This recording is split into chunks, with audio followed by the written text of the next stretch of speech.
We are back. We are back with day number 3 of World Team League 2023 Summer Code A. And in the bottom right-hand corner, representing Platinum Heroes, we have the Croatian Protoss Goblin. In the top left-hand corner, there is Mystery Gaming's DRG. I don't know why I did it like that. Fast. Let's go, Bobby. Let's go. Again, this is day number 3. This is Elimination Day. These 4 teams come in, and only 2 teams will leave. And only 1 team comes out. What if 4 teams came in and 5 teams came out? 4 teams come in, and they all come out. Feel like if 2 lights came in and then 4 come out, they multiply. Oh god, no. Pull out, Poppy, pull out. We don't need more. But yeah, it is a little bit smudged here that, of course, we are going to have to say goodbye to some of these teams, but this is the first round matchup here, Goblin versus Dongreku. I don't know if you saw the lineups, but Mystery Gaming as well as Abydos have fielded their A team, their S team, sorry. Everyone that was missing, they're all here. Their SS team. Did you ever play those, like... I'm trying to think of the games that are like this. Devil May Cry is one of these. Yeah. But like as a kid, I didn't really know that S was a grade until I played Japanese games. Yeah. And there would be like A, and then there would be like S and like double S. Yeah. And so you get like a B, and you'd be like, oh, B's pretty good. And then you find out that B is like the second lowest ranking. It was really confusing as a kid. It's the Capcom games, so like Devil May Cry or like Street Fighter, stuff like that. The S was really confusing because I was like, that's not how the alphabet works. Yeah, there'd be games where it's like double S, or it'd be like S, and then it'd be like A, B, F. Yeah. I'm like, oh, okay. I didn't realize I was terrible if I'm not S. Yeah. But I guess GSO kind of adopted that mantra, you know, for Code S ? I guess so. Yeah. Oh, and then they have they had S tier players for the hexagons, right? For WTO. Yeah, there you go. Although, were there any? I feel like it was just Maru, pretty much. Was it only Maru? I think Hero as well. Because I remember it was like Raynor and Cure and like Beyond were all A, and it was really weird. Yeah. No, man, what are you talking about? It all makes sense. And I presume Cyril is going to be S. I don't think they're going to do him as nasty as Katowice did. True. Hopefully they've been able to receive some of the feedback on their hexagons and they're able to update their stats because of some questionable stats for the next season of Code S, of course. I don't think anything WTL have ever done was as questionable as the Katowice card for Cyril. True. That was nonsense. Oh, like, he's a bit slow and his mechanics aren't that good. It's like, what? Who's making these cards? What's going on? Raynor, like, screw him. Oh god, but yeah, we are already popping off here with our first matchup of the night. Goblin hopefully has been able to recover from his brutal beating from his father, Roddy. Oh my god. It's getting dark. I was like, what? Yeah, a little bit. Yeah, I didn't realize how. But it's okay. He likes it, Poppy. Don't worry about it. Oh my god. Not only did he not come back with the milk, but he beat him in a video game. Mate, that's crazy.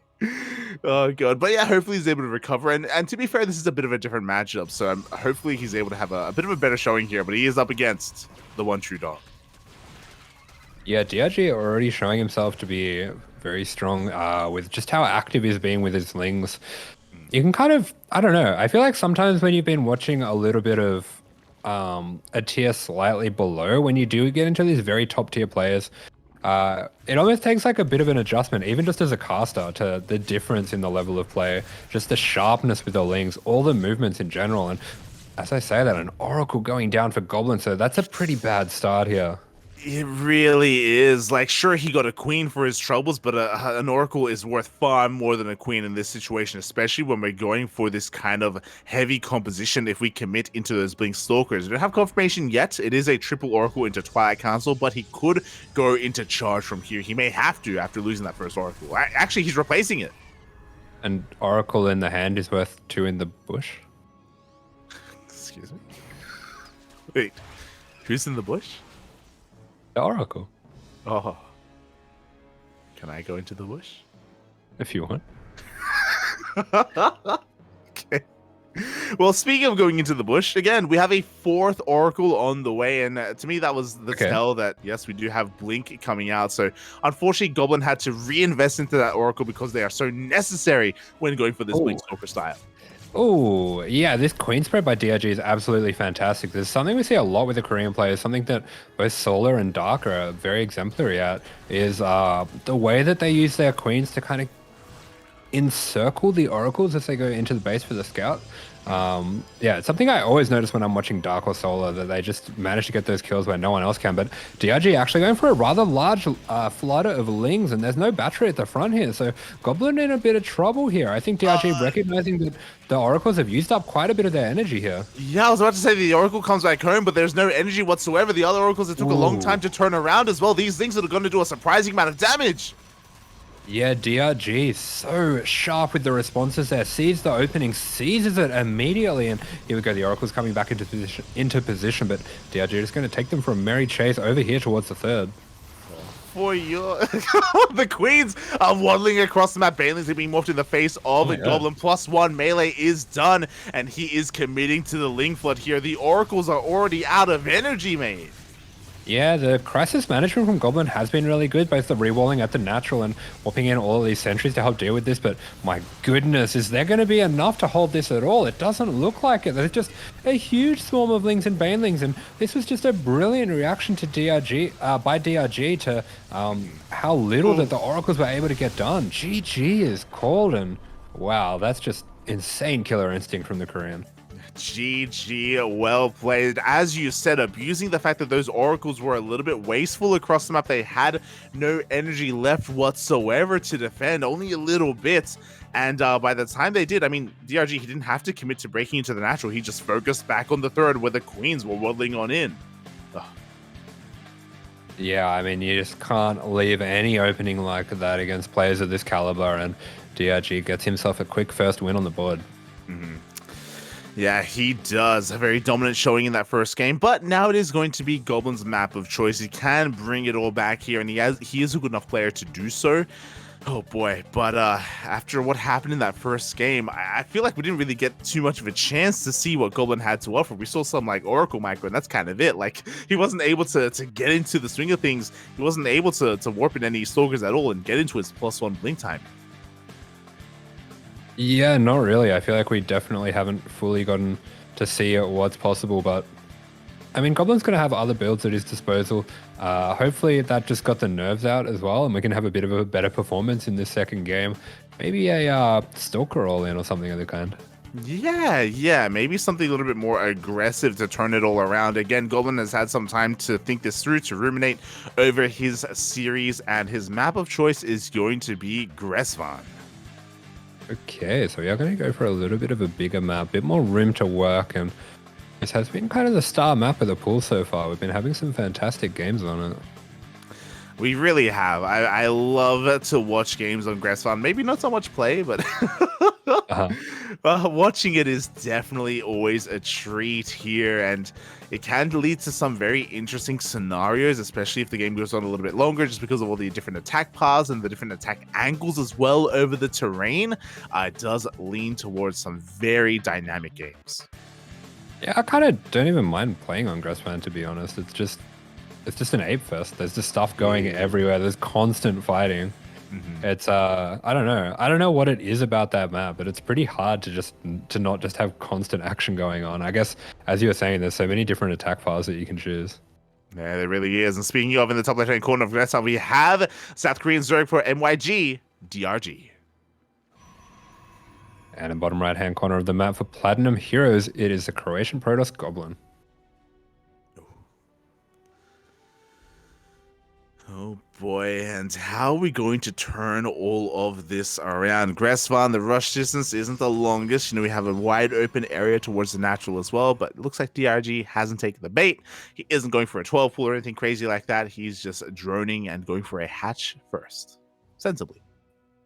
Yeah, I was kind of thinking when I first saw this map a few times that 12 pool would be kind of broken, to be honest, just because of the way that the Protoss has to wall off. But we haven't really seen too much of it. I guess at the highest level, it's a pretty thoroughly worked out build and often just puts the Protoss, the Zerg, sorry, behind. Yeah, it's really weird because we say that, and I'm pretty sure that's the consensus from everyone.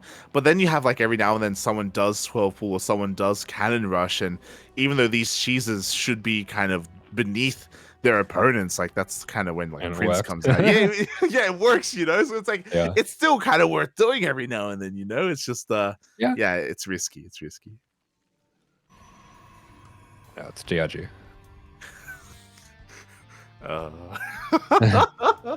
it's gonna be one of those days. It's always one of those days, let. It is, Papi, it is. As we're getting into this, again, nothing too crazy. Standard openers all around here from all of our players. Just a probe scout across the map. Goblin, you know, wasn't able to force the unnatural. Oh. Yeah, so it's gonna be hanging out around this natural here. Pretty unusual, I would say, actually, not to go to the hatch block these days. Yeah, and it's not like DRG did anything special. It was a 17 hatch from Dongregyu, so, you know, it was at a regular timing. I guess Goblin not too concerned with going across the map, maybe because of the rush distance. As once again, we see a Stargate opener from Goblin. We'll see if he wants to try and, you know, just tighten up his build and just execute it better from game one, or if he does something crazy and doesn't go triple Oracle. Yeah, Terrans have been mixing in a lot of no-scout in TVP and TVZ. Is it something you see much in PVZ, or does the Protoss pretty much always probe scout? God, I don't think I've ever seen a Protoss not probe scout. Yeah, it's just too good. Okay. Like, what are you gonna do against it? Yeah. I mean, I guess the other thing with Protoss as well is you do get saturated pretty quickly, so there's not, you don't lose too much by sending that probe across the map. Yeah, definitely. And I mean, again, you get, you know, potentially added value when it comes to delaying that natural base as well. You know, there's a lot more that you can get done with that. And meanwhile, the first unit, I was curious if we were going to mix things up, if we were going to change gears, but nah, mate. Once again, we have the Oracle first coming out from Goblin. I was kind of hoping to see a Phoenix, not going to lie. But then again, I remember... God, what game was it? Was it against Solar or someone like that? Someone opened Phoenix and Solar just mercilessly killed them. They were just like, no, you can't do that. I think it was Dark, actually. Yeah, I think it was Dark as well. Yeah, you know, being creative like that can punish you a little bit. He's like immediately Nidus Queen walked him. Yeah. I don't want to get too into it, especially because DRG is reacting very similarly to game one. He's going for an Eva Chamber and +1 melee. I imagine it's going to be +1 melee. But I did just cast the Ascension League finals, and I don't know if you saw, but one of those games, the Protoss opened up Stargate, didn't make a unit, and threw down a Fleet Beacon. Against Nickeract. It was crazy. And he opened up with a sentry, and he went for who say the scout, and Nickeract was going for a 2-1-1. And the Protoss committed. He committed to just waiting, and he went carrier first. He was crazy, Poppy. He was crazy. He died. Yeah, I was going to say one carrier shouldn't...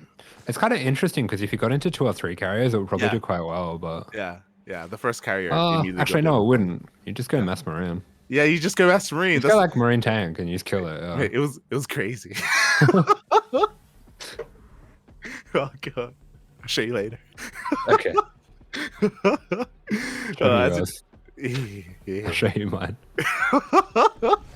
Oh, okay. A bit more damage. Goblin actually getting a much better go at it with his oracles this time around. Yeah, exactly. 4 drones go down, and the oracles have a decent amount of shields and health remaining here. We have a 3rd oracle behind this, and once again, Goblin is transitioning into Blink and +1. So he is just looking to do the same build as last time, just execute it that much more better as he goes in once again. But he's going to take some hits there on that oracle. Yeah, just throw down the revelation though, so we'll be seeing that the Evo is scouting. Evo is researching. We'll be seeing a layer as well, so pretty money scout there. Sees the Bane Nest too. I mean, he sees pretty much everything he needs to see. Yeah, the revelation does spot the entire main base, so great scouting information. Oh, he catches some transferring drones as well. Goblin, maybe he just had to shake some rust off in game number 1, because here in game 2, his oracle control is so much better. I mean, StarCraft players these days, it's probably the first time he's played the game in about 3 months. So just has to, get the rust out, couple games, and good to go. True. Poppy was busy with the D4 beta. Oh god. As we do see +2 melee Oh, on the way here, we see continued drone production. So this time DRG isn't going for a big Ling Bane flood. yeah, +2 and roach speed on the way. So this does seem to be what was commonly the meta, at least, to deal with this style. The +2 melee, of course, are very important because it allows your Banes to one-shot probes, which is, I think that's kind of the consensus that Zegs have come to as the most effective way to deal with this, is just to go to a high drone style.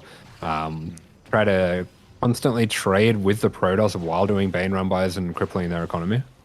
Yeah, that's typically the go-to way to do this, and that's also why this kind of fell out of favor. Meanwhile, oh my god, one queen goes down, the second queen is going to go down as well. We don't have transfused energy. Metaphorical's doing their thing right now, and Goblin, he is a bit more of a stylistic player. He's the kind of player that is going to find things like this, like Mass Oracle, and something we're seeing as well from Australia. I mean, in our region as well, we see it with ShaDoWn. That's the names that come to mind for me, at least. Yeah, I mean, to be fair, Hero does this too. Back when he was heavy in this style, it would just be pure Stalker Oracle. But we saw very few players emulate that. They instead tried to have their own adjustments just because it's so difficult to pull this off. It's so micro and control intensive. But Goblin, he is seeming to be up to the task. Yeah, absolutely. And I like that he wasn't shaken as well with how that first game went down, and he was happy to go back to the style. He really is. And here we go. The Stalkers are pushing on forward towards the south. Do you see a Ling run-by that's going to be delaying and denying the fourth base of Goblin at least? But there are no Banelings, and the Mineral Lines are going to be safe here as the Goblin is trying to find some, gain some ground here on these Roaches and Ravagers.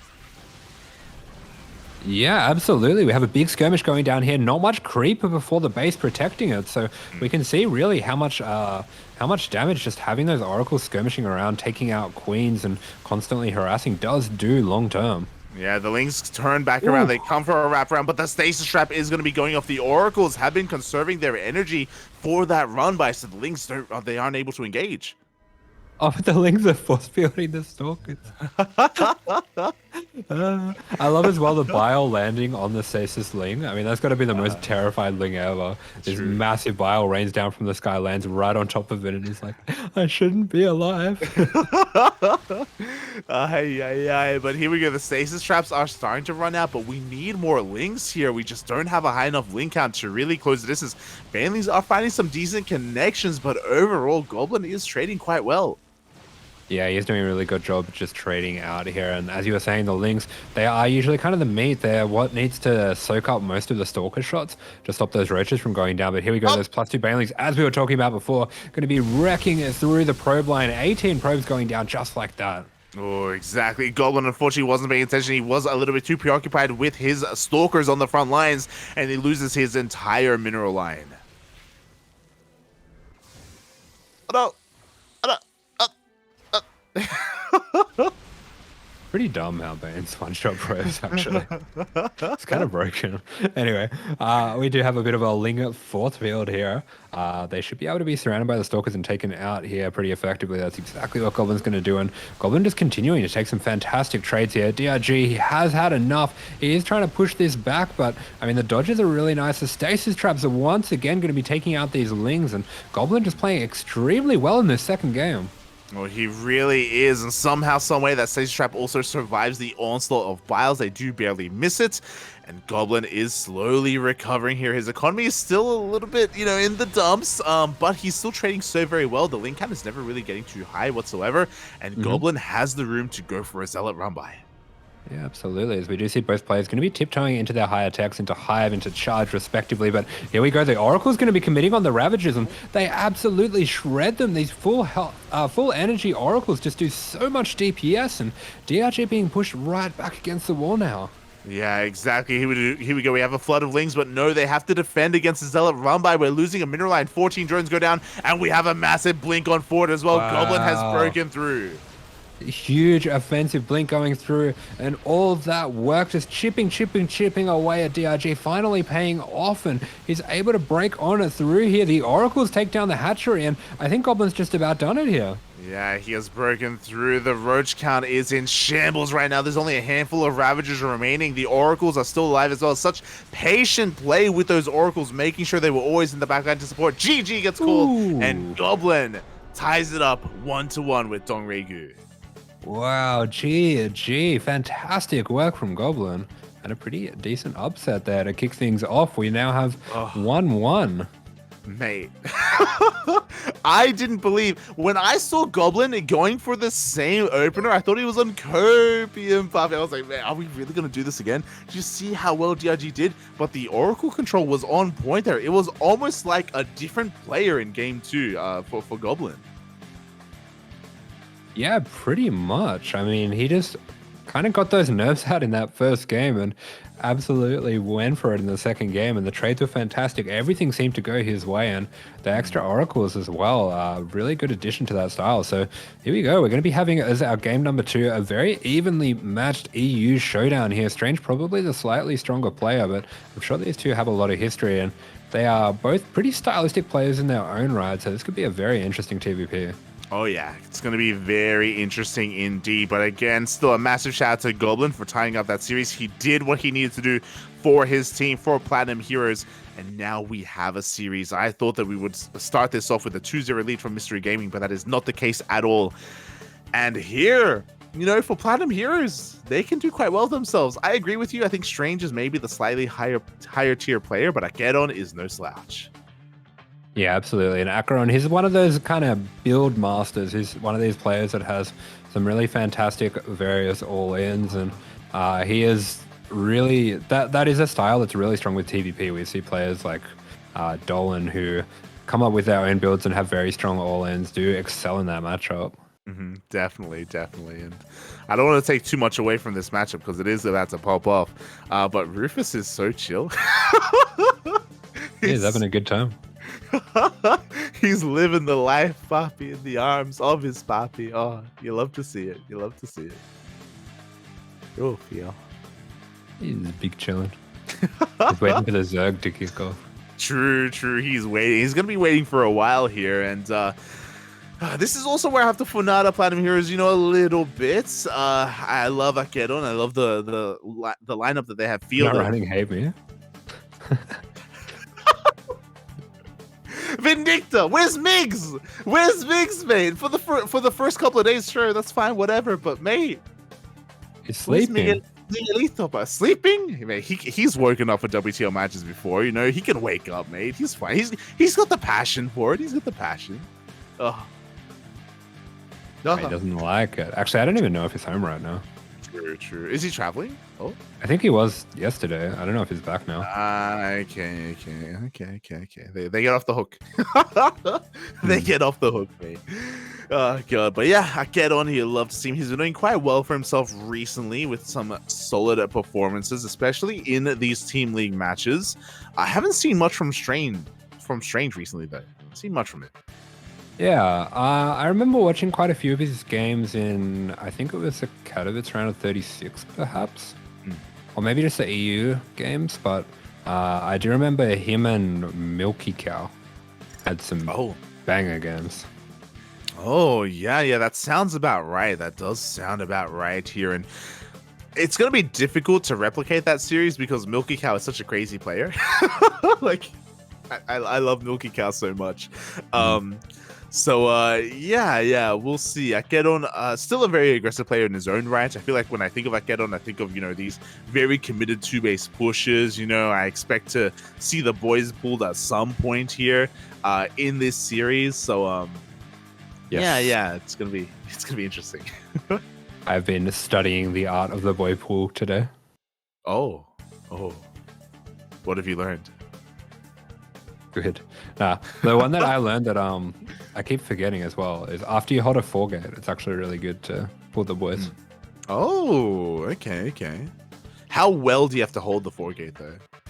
I mean, if you don't hold it well enough, you're dead anyway. So, like, I don't think it really matters. As here we go, spawning in the top left-hand corner of the map for Platinum Heroes, it is AqueroN. And in the bottom right-hand corner for Mystery Gaming, we have Strange. And Something that isn't so strange, but a massive shout out to Baby Lings in the chat. Thank you so much for the raid. We appreciate the support. Just some trading of viewers here as we raided Baby Lings and Baby Lings raided us back. Thank you. Oh, We keep them appreciate it. safe for us. Yeah. It's a very, very cozy place to hold our viewers. So thank you. Hope you had a great ladder stream. Hope you had a great ladder session overall and stream. And now we are kicking off here with our second matchup. And this can kind of go either way, to be honest. I don't know if there's a real clear favorite between these two players. Yeah, definitely. But here we go. Things are titularly. Titillating? No. Well, his name. What I'm trying to say is his name's strange, and he's doing something strange. What are you trying to say? His name is strange, and he's doing something strange. It's No, yeah, but what's titular. titular? Yeah, like a title. Titular. Okay, I'll take your word on that. I don't think It's I've one of encountered. these words that I've only read. I don't actually know how to say it. Okay. Okay, fair enough. It's like of a title. You're unlike the wind. Sorry? Never mind. Don't worry about it. As we have a 2-gate opener here from Strange. Oh my god, whipping out a Patty Mac build. Yeah, I was about to say that actually. This is going full Patty Mac. Maybe a little bit more macro orientated. I don't think he chronoed them, and he did actually get his Nexus down pretty early as well. But this is going to be a little bit of a weird one to deal with. It looks like we did have the full scout, but yeah, it's going to be 4 adepts in total. This is something that I have been seeing a tiny bit more often, which is always surprising, but it must be something to it. The Big Mac, he's a trendsetter, mate. You know, he's. Sure. We're gonna be seeing Hero Shade 5 adepts into the natural and then recall them. The recall. Yo, let's go. The Patty Mac maneuver. It's the recall, Poppy. It's the recall. It's so good. Oh my god, it's amazing. As the first 2 adepts do shade across the map here, they try to find their way up the ramp, but no, the wall is a wall. 2 more adepts that are making their way across the map to reinforce as well. Yeah, this reactor is actually in a lot of trouble because it is still building at the moment, so it's going to be very low by the time that it finishes and the SCBs can get to it to start repairing it. Yeah, exactly. And there aren't any units in production. By the way, there we go. 2 Marines are now on the way, but SCVs are going to be focused down. And soon those adepts are going to be joining the fray as well. AqueroN's going to be losing a little bit here. Yeah, AqueroN actually getting a probe across the map as well. This is a pretty nice map, of course, for Reapers. You can duck out back towards that third. But here we go. The first 2 Marines are out. Ooh, we're going to be losing a lot of these SCVs now. I mean, he can afford to lose a few. This is a pretty heavy commitment here. But at the same time, this can definitely snowball. Yeah, I think a few is less than 7. I mean, 7 have gone down, which is quite a bit. A Marine as well. But now that we have the Cyclone, it looks like AqueroN is going to be able to take control of his own main base, but not without losing another SCV. Yeah, and we didn't finish off those adepts. I mean, there was 2 adepts that got really low, but they didn't get finished off, so that's pretty rough. I mean, until now, we are going to be getting one of the higher health adepts taken out. There we go. Okay, so not too bad for AqueroN anymore. Oh, yeah, not too bad. Honestly, I wouldn't have minded if he did commit If to he the finished shade. the shade. Yeah, I think so. Yeah, there are potential for maybe 3 more SCVs at least, but in the end, Strange is going to back off. He wants to conserve his adepts. He cares about the lives of his units. You know, he's a caring overlord, and he will be backing off for the time being. Will be establishing his 3rd base. Yeah, there we go. So going up into that 3rd, going to be getting Immortals pretty early as well. So trying to make sure that he has a very strong ground pounding army here. At the same time, AqueroN is going to be progressing along, but I mean, yeah, as you were saying, 7 work is quite a lot, and we can start to see it now. His build's pretty heavily delayed. It really is. I mean, the build is still on the way regardless, and I did take note of that faster Robo and Immortal, and now we see it. It's all coming to fruition here. We have a Bay thrown down from Strange. In a couple of moments, we will have our first Colossi, and is AqueroN going to be able to pull off this timing before the Colossus comes out? No. Yeah, yeah. He doesn't have a star put. No, where we're going, we don't need starports, mate. We need boys. The next game. We need to pull the boys. Which I think he will do, to be honest, but we'll see. Maybe, as the hallucinated scout is going to be coming on in, getting a good look through. He's going to be pretty happy with what he sees, because everything's pretty heavily delayed. Yeah, and the first Colossus is already making its way out. The Marines are going to be moving forward here to try and, yeah, assert themselves on the map. This is all scouted here by Strange's Observer. Yeah, there we go. The Observer going to be tracking it all the way back here. We still have that Colossus a little ways off, but it should be able to walk down from that main into the third and start to help out here. And for Strange, basically the name of the game here is just buying time. Kind of interesting as well that AqueroN doesn't look like he pulled any SEVs to repair these tanks. Yeah, didn't pull any boys whatsoever, even enough to repair those tanks. So, yeah, he's not going to have as much longevity with this army if he does commit, but maybe that's a sign that he doesn't really intend to. He's just posturing here, as in the end, he looks like he is looking to maybe even turn around or look to reinforce here as more units are making the way across. Yeah, indeed they are. So he is just looking to kind of set up a position to hopefully take out that Observer, take out that extra map vision, keep Strange in the dark, keep him guessing, and just feign this pressure. I don't think he can really fully commit to it, but he can keep the Protoss busy and on the back foot. Yeah, you know, keep them warping in, keep them on their toes while maybe we can sneak out a third base. And there we go. Third CC has begun for AqueroN. Meanwhile, his army has been spotted by the Stalker, and Strange is now revealing his first Colossus. But does Strange not have Blink? I don't believe he does. Okay, very interesting. So it looks like he did commit very hard to making sure these Colossus came out early over anything else. And there we go. We just see some extra gateways going down. Cannons in the bases as well. So yeah, I think he did skip Blink. Yeah, just for that faster robo. He's going for charge. +1 is on the way as well. They only just started, so they're still a ways off here. They may not come into play, but again, AqueroN is expanding behind this. Is going to be looking to take that third base. Just kind of dancing here with the army of the Protoss. Yeah, as the tank count increases, this is actually starting to get pretty scary here for Strange. We do see another scan going down, trying to take out any observers that might be watching his army, watching his rotations here. But yeah, it's going to be pure Marine tanks, so pretty interesting style coming out here from AqueroN. And, you know, I just noticed Mystery Strange. Pretty good. Yeah. it's pretty good. It may even be that's why he joined the team. Is there anyone else with a name that would fit Mystery like that? Mystery.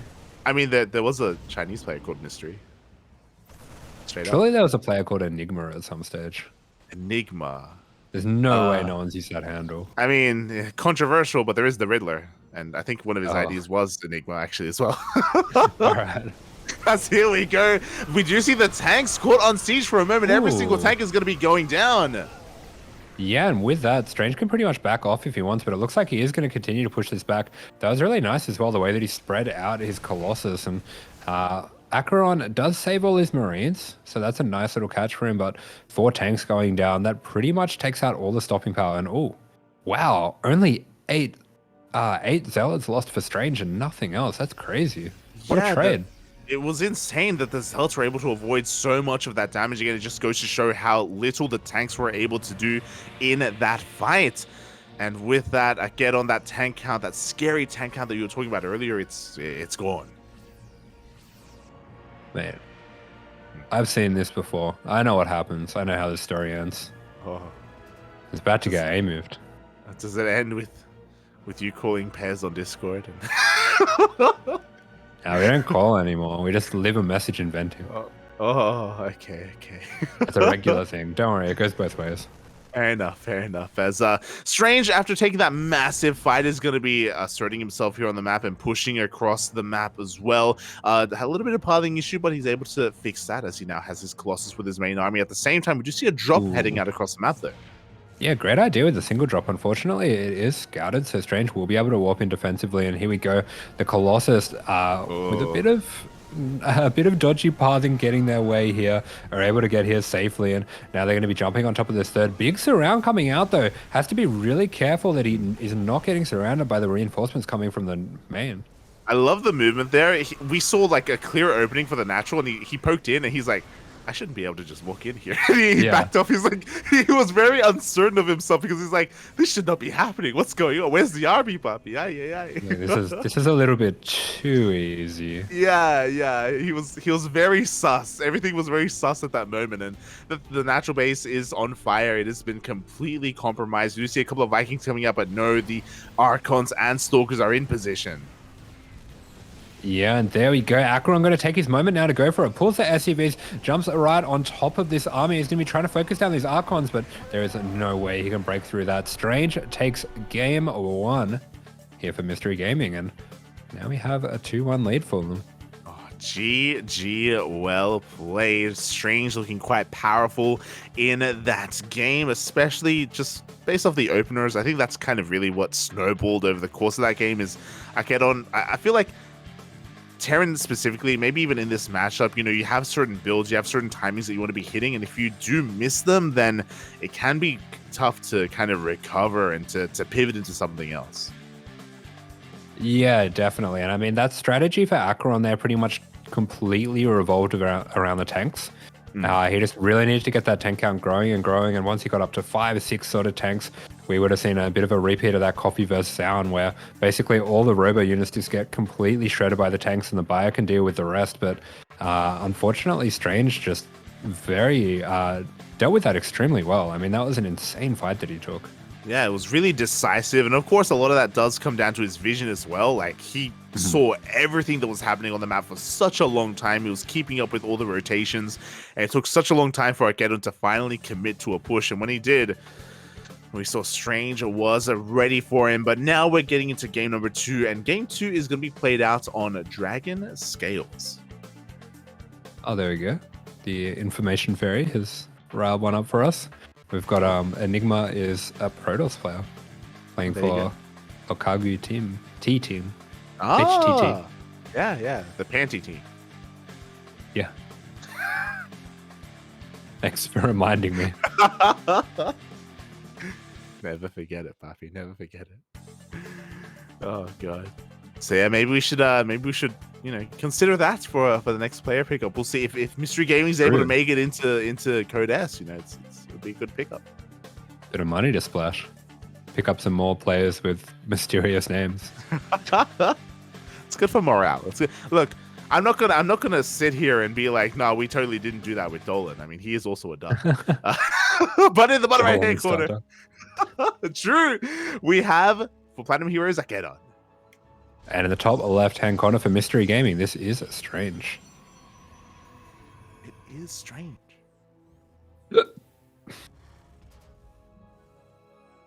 Okay. Yeah. You know, I'm still working my way through that Vegemite. It kind of doesn't really taste like anything anymore. It just makes my mouth tingle a little bit. It's just it's become ingrained into your taste buds. It's just one with you now. Yeah, I still don't really like it, but it's just like the only savory spread that I have at the moment. Have you dabbled in the ice cream Vegemite combo again, or no? God, no. I'm struggling with the ice cream, funnily enough. I don't really mind the Vegemite, but the ice cream is a bit. Yeah. How you doing? Yeah. Oh, man, fax it over, mate. I haven't had ice cream in years, but all right. Wait, why not? Why not? You buy all sorts of other dumb stuff. Why don't you get some ice cream? What do you mean? I the stuff that I buy is instant noodles because it's cheap, Poppy. What are you talking? You can get cheap ice cream. I'm sure I could. I get like some home brand, vanilla or something. Yeah, the home brand. Yeah. Real porridge ice cream. It's it's not that bad actually. Yeah, it's good. It's good. It's good stuff. I feel like you can't really mess up ice cream. It's just like milk and sugar, isn't it? It's true. I'll find a way. All right, so we do have a scout coming in from AqueroN. AqueroN actually opening with a gas first this time. So that's pretty unusual. It's usually going to lead to a reacted Hellion build or a reacted mine build. Either way, just a factory and a reactor. Yeah. I mean, we'll see how he kind of comes about this as well. You know, the onus is on him to bring it back for his team, and this is his map of choice. So yeah, I'm excited to see if he does with that out. I might steal this build. I'm looking for a reactor factory build. What are you looking for in your reactor factory? What? I don't know. I tried the Quanta build, and it turns out it's really hard. Don't worry, made 2 Hellions and then went Yeah. into 2 lots of cloaked mine drops. Mm-hmm, I've tried those kind of builds before, and they're just, I don't know, the pros make them look a lot easier than they are. The games get super chaotic. Isn't that good? Don't you want them to be chaotic? Well, it gets chaotic on your side as well, though, because they send across gateway units and you have literally nothing to defend them. Fair enough, fair enough. As we do see AqueroN going for that proxy starport, Hellions are coming out. We should be seeing a Hellion drop head towards the main base of Strange. Meanwhile, once again, Strange going for an early Robo. Yeah, we're talking about it a bit. I mean, AqueroN, a bit of a buildsman himself, and this is a very interesting build as well. So proxy starport with the Hellion drop, not something that's too weird, but going for a gas first means that this should hit, I think somewhere in the order of like 15 seconds faster. It should be a good deal faster. Yeah, and we'll see if Strange is able to piece this together. He does go for a Haluk scout into the main base, does confirm some of the production, does see the Hellions as they pop out as well. And that may, oh my, it's not a drop. Yeah, okay, that makes a lot of sense. Because Oh I think basically the faster Hellions would be negated by the medevac taking longer, but there we go. Strange does get the scout, does pick up that something's missing.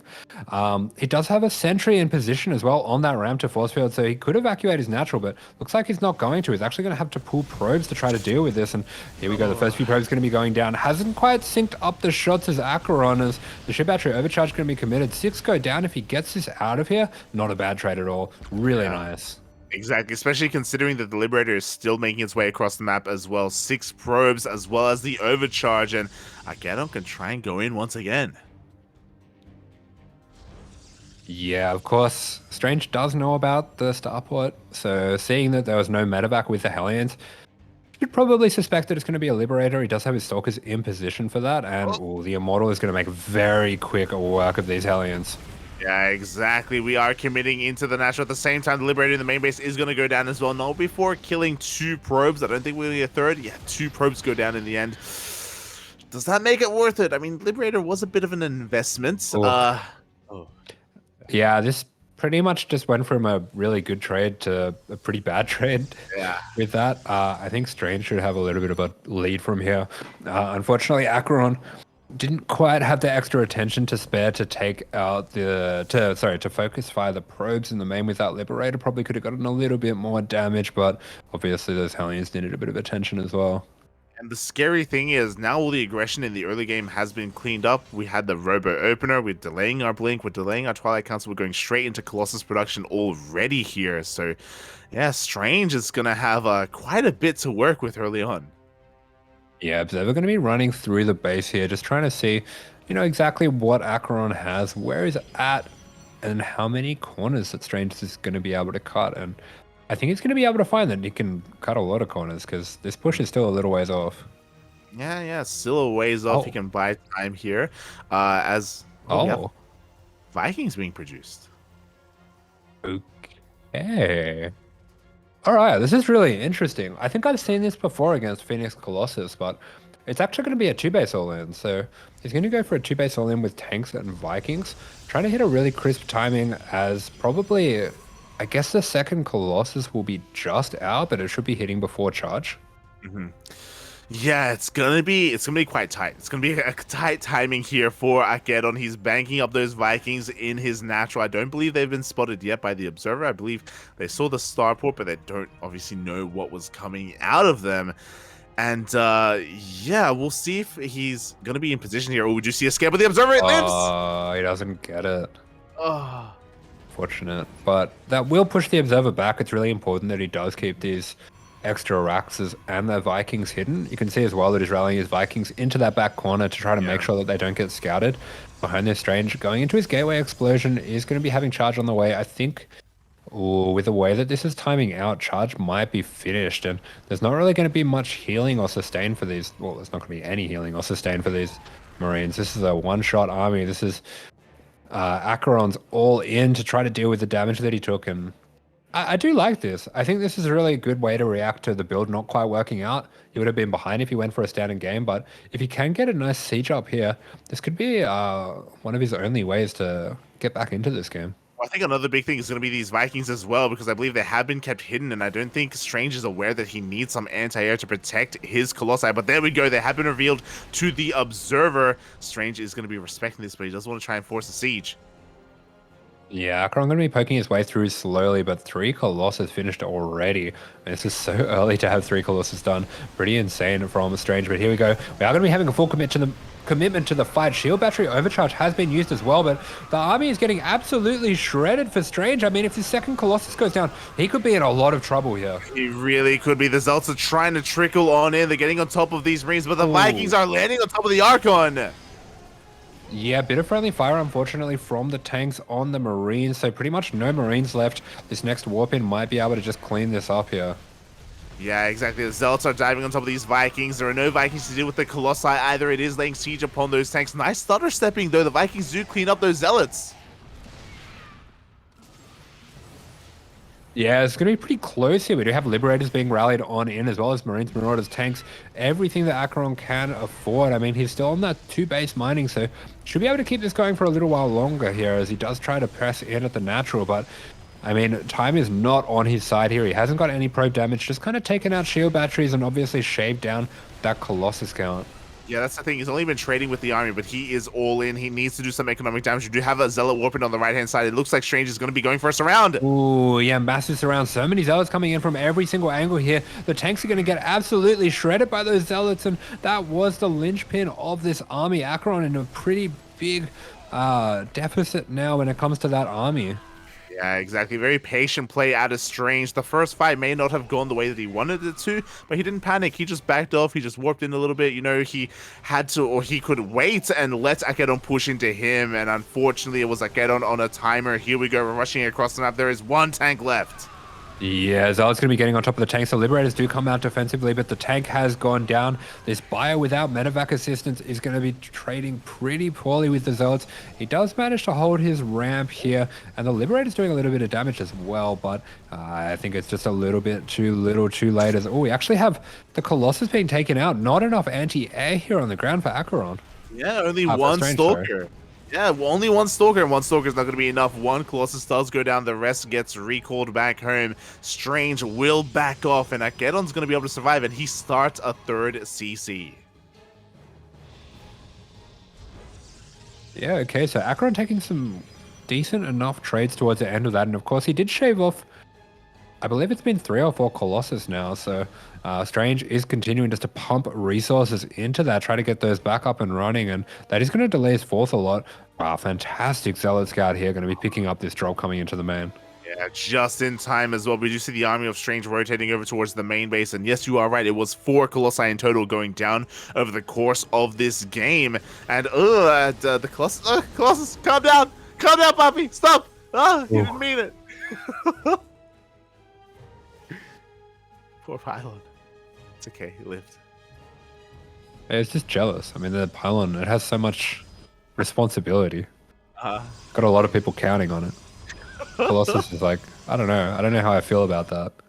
Well, Colossus is jealous because, mate, Colossus have not been taken care of this game. 4 have died. No, not really. Strange doesn't care about his Colossi, Poppy. They're being neglected. As we are neglecting them further, we're diversifying our splash damage. Storm is on the way here, so we don't just have to rely on those Colossi, but at the same time, we already have Ghosts on the way as well. So, yeah, things are kind of stabilizing in a way, you know? Like, even economically, AqueroN's behind a little bit in the workers, but that's kind of to be expected. Yeah, Blink finally on the way as well. I mean, that double drop would have been completely shut down if Strange had Blink at the time, but obviously that's the trade-off that he takes to have so many Colossus out so early. Yeah, exactly. And because of that, it's going to take a while for him to really recover and get those crucial upgrades to really refine his army. Liberator harass is continuing on. A couple of probes do go down, and this is keeping Strange busy. This is allowing AqueroN to get saturated at his 3rd to maybe even, get even more than that. Yeah, the Liberator coming in at the 4th a little bit early, so will be free pickings there for that Stalker, and Strange continuing to try to lay out a good amount of map vision here. AqueroN is going to be keeping that Liberator alive up in the top right-hand corner, and I mean, if he does believe that Blink still isn't finished, definitely going to be a very good move to try to abuse that with drops and Liberators. 100%, mate. It would be a great way, especially because even if we did have Blink, we don't really have too many Stalkers available either for Strange to work with.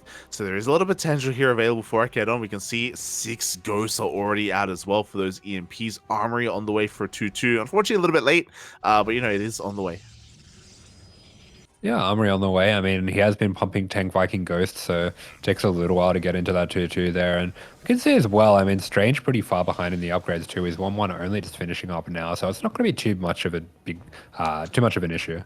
Yeah, not too much of a difference here. So great to see. Second Robos on the way for double disruptor production. Oh, The line that divides us. Oh, Wait, why did you? What? they They were having a moment. Yeah, they were friends, you know. It was the two opposing soldiers on enemy lines, but like, you know, the war isn't about them. You know, they're just chilling. It's Romeo and Juliet. And the Montagues came in and just blasted them. They blasted the Capulets. Oh. Capulets? The Scapulas? Scapulets. Man, I need to watch that Baz Luhrmann one again. Because there's a bit where the guy holds his gun sideways, and that was pretty cool. Yeah, that was one with Leonardo DiCaprio. Yeah. Let's go. That was wild. Yeah, it was. I didn't really watch it properly because we were doing it at school, and I just didn't pay that much attention at school. Oh, you're doing it? Okay. No, I just owned it on VHS. Oh, okay. Oh, storm! Whoa! All right, big storm. Everything going to be healing back up, though, and AqueroN, brilliant positioning on this Liberator. Really good attention to detail to wrap that around the cannon there while this was all going on, and his army should be able to heal back on up. There's still plenty of medevac energy, not too many medevacs to work with, but the indecision there, unfortunately, almost costs him, and yeah, he is really indecisive when it comes to these disruptors. Twice in a row there, thinking about going for the snipe and then thinking better of it and getting himself a little bit too deep. Yeah, thankfully, though, a little bit of miscontrol from Strange. 2 of those disruptors do straight into tank fire, and they go down. On top of that, 3 High Templar went down in that prism earlier to that storm drop, but here we go. Strange wants to try and break free from this contain. Yeah, the focus fire on the tanks, unfortunately, not really there, but we do get the rest of the Colossus with those Vikings. Yeah. Vikings going to be landing. They take out the Immortal in a matter of moments. The shield battery overcharge, not really doing anything, and the bio actually breaking on it through here.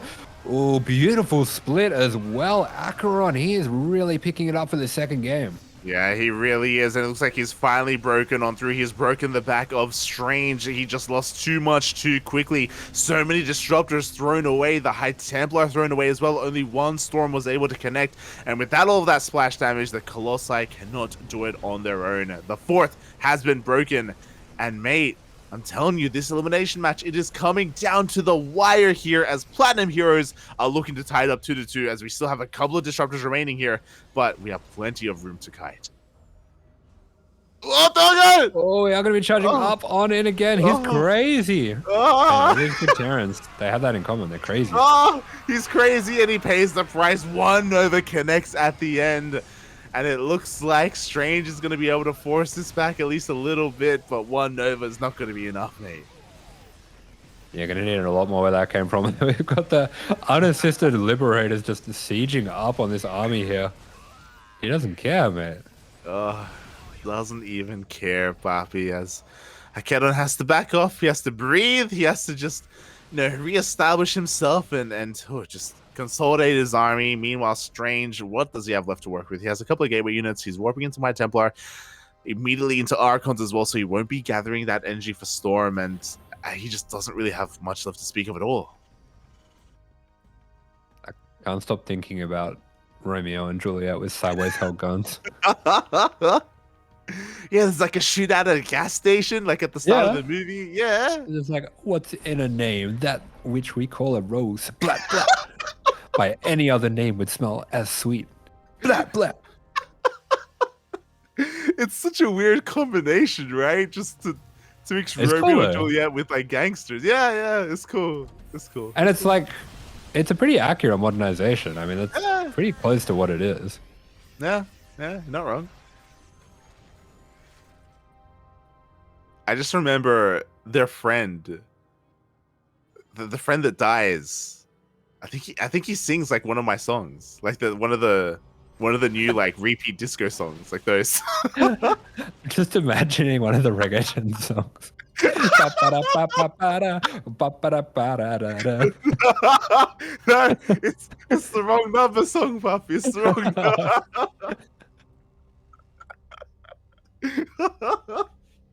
Ole, ole. Oh, God. Ba-da-ba-ba-da-ba. Great movie. Great movie. There you go. There you go. If you haven't seen it, check it out. It's crazy. That doesn't happen, by the way. As we No, do have that's Strange going to be taking that fourth there. Looks like AqueroN as well, landing that main orbital down over to the left, and we'll be pretty comfortably set up on 4-base mining here. I actually could even be mining a little bit more on that right-hand side if you wanted to. Yeah, I could definitely try and saturate that a little bit better in the end. But at the moment, it's I guess we just have to try and think, how can Strange come back in this game, because it's possible. It's possible. You know, he's getting his fourth base up and running. He's got disruptors. We've seen it before. You've smudged before. It happened like yesterday or the day. Yeah, it was yesterday. It's like, hey, 2 purification noders, 50 supply. That's all you need. That's all you need. Yeah. Yeah. I mean, everyone's been there. We do see as well AqueroN trying to find the army now, trying to work out exactly what he's going up against. He does have 3/3 on the way. I wouldn't mind seeing him maybe get +2 ship weapons as well, just for the oh, why did I say it? How good's that? Oh, there you go, man. You're synced up. You're Tokyo drifting. Yes. As though we're going to be having the little waddle buys here with the mines. At the very least, they're going to get a scout of the army. Yeah, they're going to be able to at least confirm the location of the army on the right-hand side of the map. AqueroN can rotate over as well to make sure he keeps up. And that's really all we're banking on right now. And I think it's clear that it's all Strange is banking on. Look at the production tab. Oh, there's a mine. Oh, no!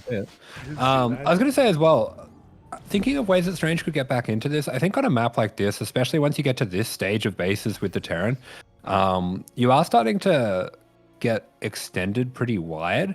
And things like DT run-bys can become incredibly strong. I mean, if you have your army on one side, DT run-by on the other side, maybe a warp prism in the main, warping in zealots, on a map where the bases are spread so wide like this, that can be extremely hard to deal with. Yeah, I completely agree. Like, Zealot DT run-bys would be beautiful right now. Unfortunately, I don't think Strange can afford them, as his 5th base is going to be denied and his army's moving on forward. It looks like he isn't responding to this. We'll see. The unfortunate reality as well, as he's investing so much into these disruptors, is that AqueroN is working on Liberators, and Liberators are a great counter to this kind of unit composition. Yeah, AqueroN finally getting maxed out, so he can start venturing into all of his tech here. So he's got lib range on the way. I think he might have 2 fusion cores actually, but he has lib range on the way. He's got that high sec auto tracking +2 for the Liberators, which does mean that they start 2-shotting those stalkers or 1-shot with the EMP. We're also just getting those extra marauders, just kind of increasing the value of our army here, and I think he should be just about ready to push as that +2 in lib range kicks in. Yeah, he should be able to, and here we go. He's moving out across the map. We do see another 5th base attempted to be taken by Strange. He has a disruptor in the area, but no, we are forced to cancel once again. Just contained to these 4 bases, and AqueroN is looking for his opening. Yeah, some really beautiful army movement coming out from AqueroN, and he's just dominating the map right now. He really is. We have 2 more CCs on the way, in orbital as well. That's a lot of disruptors, to be fair. And because AqueroN has been maxed, I don't really know how high that lib count really is. Yeah, for sure. But I mean, Strange, he's going for a pretty big push here. And this is very heavily committed for AqueroN. If he does have good vision of this, he can maybe go for a big surround, but instead actually going to go for a run-by. So dive straight on into the main. You'll be EMPing that Nexus as well, so that recall's not available. So it's going to have to be a recall into the main. That's a 6 scan, actually, just to see that the units are being recalled. Yeah, there we go. Has confirmation on that. Meanwhile, it looks like this drop across the map is going to get cleaned up. Storm does connect. Viking's going to get cleaned up as well. At the same time, Liberators do lay siege upon the fresh mining base of Strange. Yo, AqueroN playing a really sick late game here. Yeah, just pulling him apart. He's just forcing Strange more and more all in at this point. Like, Strange, even here with these stalkers, is going to have a hard time cleaning up these libs. Oh my god, doesn't get them. Yeah, I mean, that's why you get +2 on your libs. That wouldn't have gone like that if you didn't have +2. It's brutal, mate. And Strange, he's got to make something happen here. He does have a pretty comparable army to AqueroN. Like, the army supplies are pretty similar. He just has to push on forward, break the army, and try and somehow get on top of the production. It's still a possibility. Yeah, it's certainly up in the air here as AqueroN try to pump out those Liberators. As you were saying before, the supply on there is definitely a little bit on the lower side as actually Strange could be pushing on through. And with this Mass Stalker, Mass Disruptor, this is an army that's incredibly hard to engage on. Even if he does have all these Liberators, it's really easy for Strange to kind of circumvent that. But here we go, we're actually going to be having a mass Doom drop into the main. Really nice moves from AqueroN, realizing that he can't engage with the army right now. And bearing in mind that we already recalled to the main base, so it is on cooldown. Strange cannot turn around. He has to commit to the base trade, and he's pulling the boys. He's going across the map. Yeah, there we go. So we are going to be seeing pretty much everything in the main taken out by AqueroN, but a lot of the bases of AqueroN are in a lot of trouble. I mean, he might be down to only one orbital at the end of this. Exactly, as this other southern base is going to be going down. We have a storm as well to clean up that Widow Mine, as we have very limited detection available here. And we'll see if we can save any of these workers to throw down some next side, because the buildings of Strange as well are in trouble. Yeah, I mean, the scary thing for AqueroN here is he wasn't really actually able to shave off too much of the army during all this. Oh, yeah, he really wasn't, but he's able to find these probes, and a lot of these workers are going to be going down. What a wonderful move, just splitting off 4 Marines here. Yeah, exactly. Oh, no! Oh, at the same time, the drop in the main is going to get cleaned up. They'll take 2 massive Novas to the face, and... Oh my god, what a bloodbath of a game. Yeah, the Liberators are still alive, but it looks like Strange is headed in that direction to maybe clean that up and resume mining. The Disruptor count is still insane here, but AqueroN does have a very large army back at home. Very large. Yeah, I mean, AqueroN's on 7 workers, Strange on 22. Both players really battered and bruised. I am a little bit worried for AqueroN that most of his supply here might be in Liberators. And I mean, with the amount of Blink Stalkers Strange has, he can kind of work around this. I mean, they'll be able to lock down a position, but not much else. Yeah, exactly. There's definitely a possibility here for Strange to maybe bypass these Liberators overall. Yeah. I believe the Liberators are still hanging around in the top right. Yeah, there we go. We have a recall, and we do see these Liberators finally cleaned up. Ooh. Yeah, I'm really curious how AqueroN's gonna approach this. I'm not really sure what the best way to do this is, because basically he's gonna have to force Strange into a bad fight. I mean, I don't think Strange is gonna engage with this army if he doesn't have to. But there we go. The army has been revealed, and Strange is in a really awkward position right now. We do have a zoning storm to keep him back. Strange just trying to reposition his army. Yeah, I mean, he basically just has to keep going around this, and I think we're just going to be forced into another base trade, because there's no way that Strange is going to try to engage into this army.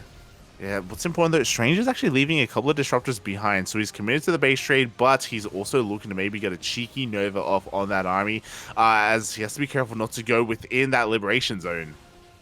Oh, yeah, we do have that no-go being set up, no-go zone being set up as, is AqueroN just sending his Liberators back? Okay, I think he's just looking to reinforce a position, actually. Yeah, this is a really interesting move. Oh, the Novas, puppy, the Novas, the Novas, the Novas! Up! Up! Up! Okay, Liberators turn back around. The top right-hand base has been dealt with here, but is AqueroN trapped? I think he might want to go for this. I don't know. I wonder how crazy he's feeling, because, I mean, there's a lot of pressure. There's a lot of lot of allure to the idea of, oh, a few Liberators going down. There's a lot of allure to the idea of just jumping on these disruptors and trying to take them all out. Because, I mean, if you get them, the game's pretty much over. And they are basically the main reason that this situation's stressful now. So it's it'll be pretty tempting to go for it. I mean, he's going to force a fight anyway, because that is the last Nexus going down. Strange is running out of buildings, and AqueroN is going to be able to hunt down everything. There's only one probe left. It's trying to be hidden here, but AqueroN, he smells it! Oh, no! You should kill that. You should definitely kill that. And that's the last probe. That's it. All right, and Strange is being revealed now, so pretty much going to have to look to take this fight, as you were saying. He's going to keep angling in here. I mean, the Liberator count has been shaved down pretty heavily right now.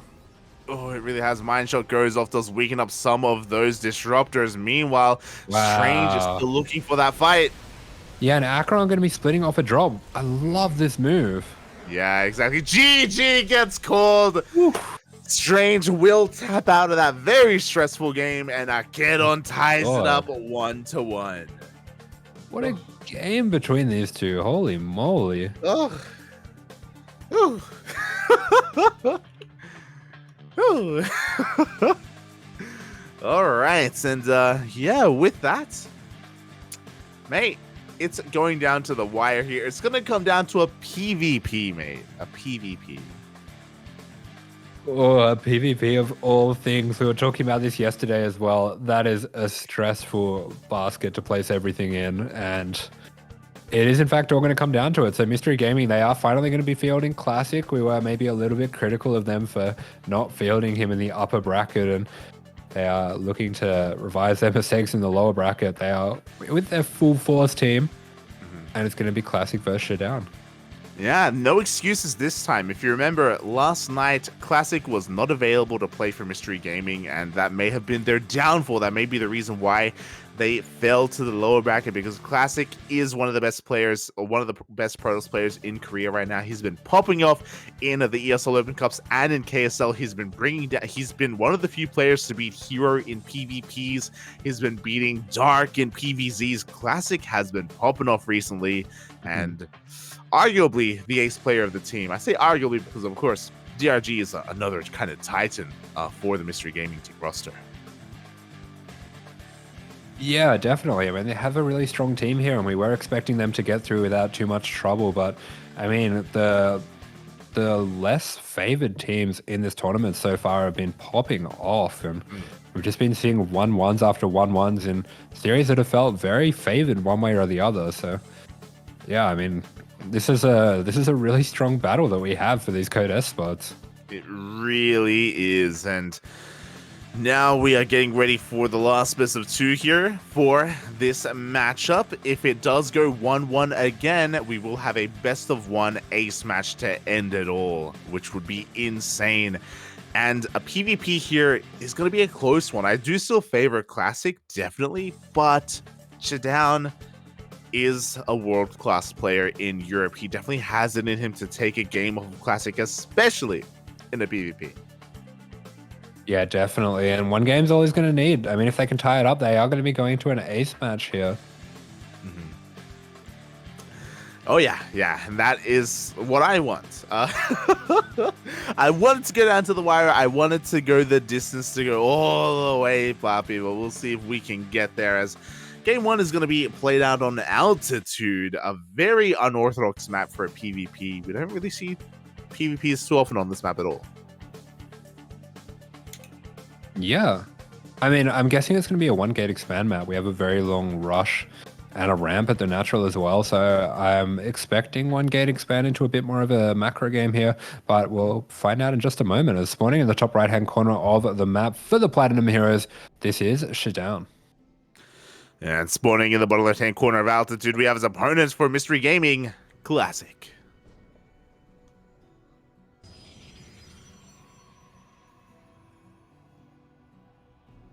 Oh boy, here we go. It's coming down to this final best of 2. I also expect, gate expands, but ShaDoWn going for a high ground gateway. All right. So maybe looking to be a bit more aggressive here. Definitely makes a bit more sense. A less favored player might want to be more aggressive, doesn't really want to open it up to a longer macro game. Yeah, very interesting move here from ShaDoWn. Classic, of course, going for the gate expand, which makes plenty of sense, as, of course, shout out to Doyu, TGI Fridays, Hypergriff, I keep forgetting, I keep wanting to say Griffin, Hypergriff, Trio, and Rio de Janeiro. Oh. Making this event happen.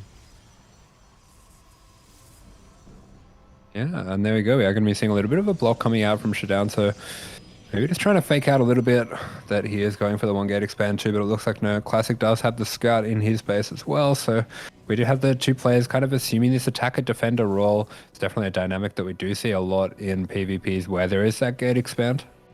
Yeah, definitely. We do see Classic is forced to make that Zell. We do have the pylon block as well, so gonna be slowing down Classic's otherwise economic Oper a little bit. Our eyes are gonna be peeled to see if Classic does delay his natural even longer and throw down a Stargate, or if he just goes for a later Nexus. The pylon is cancelled. And there we go. As you were saying, Stargate going to be going down here. Yeah, so we're going to have some faster tech from Classic. What's important is that this has been scouted. ShaDoWn does, of course, confirm the tech opener here from his opponent. Goes for another pylon block, and ShaDoWn should be prepared back at home for that first Oracle, if it is an Oracle. Oh my god. Throw down a third, just why not? Just It is crazy. I mean, that Stargate coming out early, I think, is going to help him out quite a bit, especially if he does scout that a lot of aggression's coming his way and he throws down a Void Ray. But actually, it's going to be ShaDoWn getting the earlier Nexus. That's really interesting. Yeah, the pylon finishes, and the probe is coming back. Is he going to go for a cyber block? Okay, looks like the probe does finally get finished off in the end, and I believe this pylon may have enough vision to actually see what unit is coming out from that Stargate. Oh, really? That'd be cool. That would be cool. I mean, it looks like ShaDoWn instead going to be going for a Twilight. Does have the earlier Nexus, has the Twilight on the way. So we get, Battery in the main. Stalker should be getting pumped out now as well. And this is a kind of interesting game now. It feels like ShaDoWn may have gotten a bit of a lead out of the opening here. Yeah, 100% mate, especially if this Oracle does 0 damage. Then he gets the faster Nexus, and his tech is going to be that much more effective as well. As the Oracle zooming across the map, Shield Battery is going to be done in the mineral line, and Stalkers are on their patrol looking for that Oracle. As the Oracle is looking at, we'll get at least one probe kill. Yeah, there we go. Just dips it in there. Actually catches the edge outside of that shield battery range, takes out another one. So nice micro there from Classic. Exactly what we'd expect from a player of his caliber. Oh yeah, from a world-class player like Classic, ShaDoWn cannot pull his punches. He's gotta whip out all the dirty tricks, and hey, there's a lot of them in PvP. Yeah, for sure. Oh boy, here we go. As the Oracle finds another 2 probes, 4 in total. Not bad. And not bad damage at all. Rover going to be on the way as well for a bit of added safety, as we do see. Actually, it's going to be Classic with the proxy pylon, maybe looking to get a bit of aggression done himself.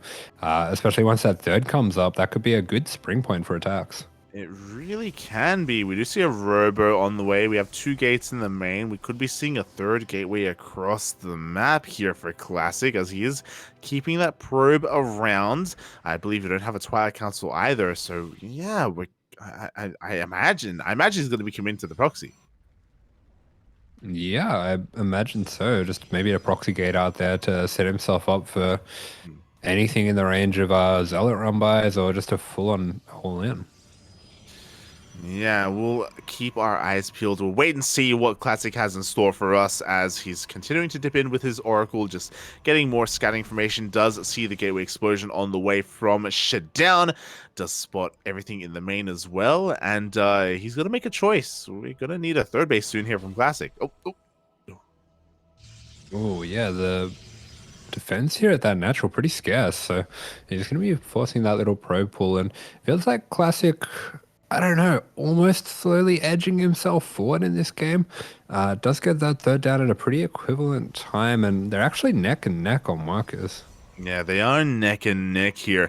Classic, of course, does not blink. And speaking of blink, we do see a blink into the main base thanks to the hallucination, providing that high ground vision. Some probes are going to be going down. No shield battery in the main.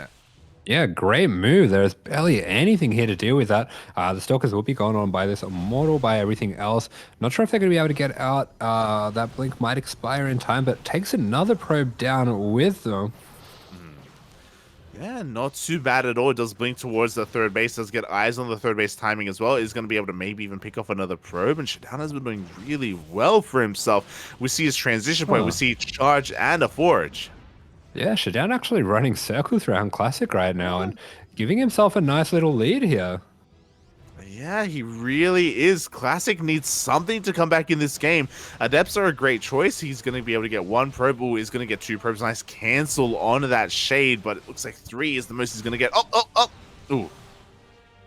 Yeah, 4 probes going down, a good amount of the lost mining time here. So little moves like this definitely going to help Classic get back into this one. They really are. I mean, he's still down economically, but thankfully, he has that immortal production. He's going to be able to make up for his lack of,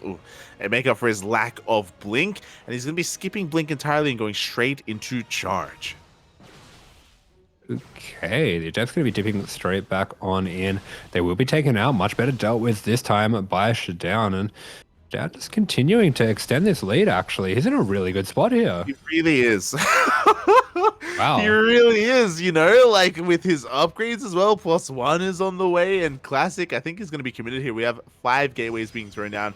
We have a Prism as well. I don't think Classic intends to take any more of his gases. He's just going to go in with Immortals and Chargelots. Oh, and I guess Archon's behind it. Oh, the DT Shrine is here. Went behind, went ahead, when being a Protoss at any time. Anytime a Dark Shrine. Let's go, Poppy. Let's go. Again, we were talking about it. ShaDoWn, man, he's got to whip out all the tricks, buddy. All the tricks. And Classic is sending it across the map. He does now have his Prism to reinforce. And this push is going to be a little bit scary. Again, we have to respect the amount of Immortals that Classic has with his army. Yeah, I really like that ShaDoWn, despite being so far ahead, isn't going for any one-dimensional plays here. He's going to continue to tech and widen his options. But yeah, with all these charge lots here for Classic, this could definitely get quite dangerous. We have batteries and cannons being warped in back at home here for ShaDoWn. Has he seen what exactly it is that's coming his way? There we go. He does now with the Blink Stalkers. Yeah, does he have enough to defend, though? That's the question, because Classic is up in army supply right now. He goes for some force fields. He zones ShaDoWn out, and he goes straight for the natural. Yeah, really sick force fields. Bit of the army lagging back behind here. Okay, luckily he does catch on to that, so he will be stopping those Immortals and Archons from being picked off for free. And wow, really nice force fields once again, trapping the army of ShaDoWn. Pretty risky to go for this blink here, but he is going to after all. He does get the Prism for it, but these Immortals shredding the Stalkers. Hey, the DTs are cleaning everything up. The defensive DTs are no detection. There is no detection. There's no observer whatsoever. It looks like ShaDoWn, he has his own observers, so he could even clean up any observers of Classic, and the supply of Classic plummets. I think ShaDoWn might have done it here. He may have done it, mate. We have an Oracle going into the main base. I mean, that was a really sick move from Classic overall. If there weren't DTs, he probably would have been able to take that fight.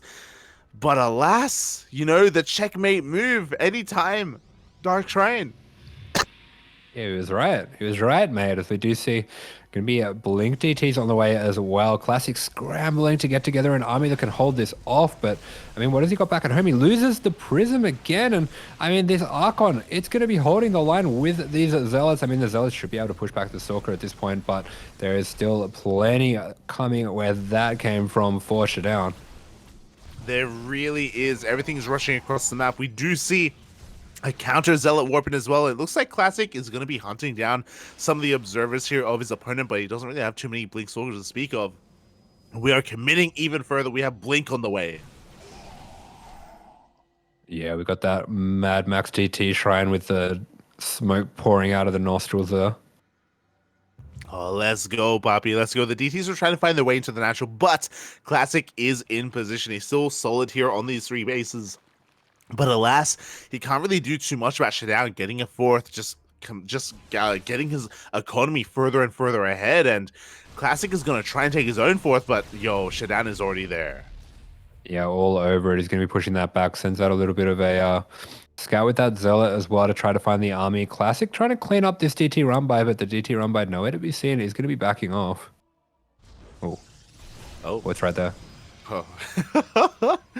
Is going to be looking to hunt it down, but hopefully Classic isn't too preoccupied with that. I mean, Classic does still have these Archons, so he still has a pretty formidable army that should be respected, but ShaDoWn is coming in with the rest of his forces. Yeah, I'm not sure about this fight, but there we go. Classic is going to be pulling back. I think the biggest thing that ShaDoWn is missing is Archons of his own, especially because Classic is so Zealot heavy. He has so many Zealots. We need a way to deal with this. And we do have access to Archons if we do morph those ZTs into them, but for the time being, we are not. Yeah, I wouldn't hate it, actually. Come to think of it. Yeah, exactly. Because of that, this fight is still going to be pretty close here, despite the fact that ShaDoWn has a little bit of an army supply lead. As here we go, Classic is looking to chase this down.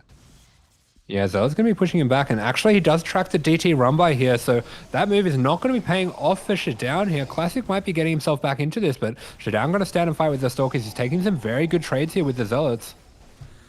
Yeah, he is taking some decent trades. He's just kiting all the way back. A lot of Zealots of Classic are going to be going down. This army is being thinned out, so Classic has to be careful not to overextend, not to be caught out without reinforcements.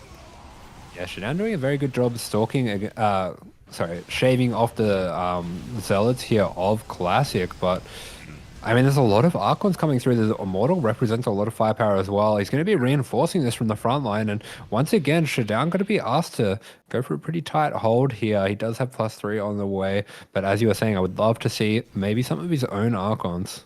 Yeah, it looks like he wants that as well. He just finished a Templar Archive, so he can warp in some High Templar. But before that happens, Classic is pushing on forward here. A lot of his Zealots are going to be going down, and now it's just pure Archon and that one Immortal. Yeah, all of these Zealots being traded out, being shaved off here. And I mean, Archon's not the best against pure Stalker here. They should be able to start focusing those down. Yeah, the blinks are amazing from ShaDoWn. He blinks on forward aggressively. He knows he has the advantage here. He's able to focus down what little is left of Classic. The prison goes down as well, and that should be it, mate. ShaDoWn takes the first game. Let's go, ShaDoWn. Platinum Heroes suddenly in the driving seat here, and I mean, Classic's going to get this next map pick, but if they can win this one, they're going to be pulling off a huge upset and knocking Mystery Gaming out of the competition. That will be a massive upset if that were to occur. Classic is going to be feeling pretty upset about that last game there. Again, he had such a beautiful move to just zone out his opponent, outposition ShaDoWn, and somehow find his way into the natural for a kill move. And that was designed to be a kill move. But little did he know that the Invisible Man was waiting for him, and he had no detection. That was so clutch. That was like the game-winning move of ShaDoWn. Oh. Yeah, pretty much, yeah. Oh my god, and with that, it is going to be Classic's map of choice, and he has chosen Royal Blood to try and bring it all back. All right, so Royal Blood going to be the map, a bit more of an open map. No ramp, of course, at the natural as well, so aggression definitely a bit more possible. And we have seen this a few times with the Korean players where they do, the top flight Korean players, where they do drop the first map and then just go full all-out aggression in the second game. I remember seeing that with DRG, actually, where he just kind of, I don't know, pulled the gloves off and just went for it in the second game and smacked down his opponent after losing the first game. Yeah, it did happen with Dongregyu. Could happen again here with Classic, as I'm sure he wants to prove himself here against the foreigners. He wants to fight back here for his team. Yeah, for his team indeed. That's a lot on his shoulders. I mean, they've obviously brought him in here as the ace player, and going down at 1-0, there's going to be a lot of pressure, a lot of nervousness, but he's a very experienced competitor, and he has the all-seeing eye behind him. Yes, he's got the Illuminati, the Cabal behind his back. So, really, if he does fall here, it was foretold. It was, meant to be. As we're going to be getting ready for this, and Classic's PvP has been looking really damn good recently. I don't think he was really expecting ShaDoWn to fight back the way that he did. It almost felt as if Classic was a little bit lax in the early to mid game, especially when it came to dealing with the probe and the pylon block and just all the shenanigans that were happening early on. Yeah, it was pretty wild what ShaDoWn was able to pull off. Yeah, definitely. I mean, he's just looking very confident. That's very important when you're maybe not the favored player in a matchup, to just play your game, play exactly what your plan is, and just be completely confident in it. And I can definitely say that's what we saw. Oh yeah, 100%, mate. ShaDoWn, he was oozing confidence. He was, seeping it out through all of his Pores. Yeah, pores. Yeah, his pores. Yeah. Yeah. You're an animal. Spawning in the top right-hand corner for the Platinum Heroes. This is ShaDoWn. Oh, and speaking of animals, in the bottom left-hand corner, we have representing Mystery Gaming, Classic. Classic, a mystery story. Have you watched Glass Onion? Excuse me? Glass Onion. Yeah, or Knives Out, or whatever it's called. I have heard of Knives Out. I've not heard of Glass Onion. The same series. I was not really expecting to like it, especially after like the first 20, 30 minutes of it. It was actually really good in the end. It's kind of a mystery Oh. with like sort of comedic elements. Is it like a murder mystery? Yeah, kind of, but it's like a play on it. It's like I don't know if you ever saw Cluedo. I feel like Cluedo kind of was playing on the idea of the murder mystery as well. But Ludo was the movie? yeah, there's a Cluedo movie. It was relatively What? recent, like maybe 5 years ago or so. I don't watch new movies. Look, if it's not starring Leonardo DiCaprio, you know, when he's young in like the year 2000 or pre-2000, then I don't I don't know. Tell me more about young Leonardo DiCaprio. Oh my god. The handsome. Fuyo. Boy, yo.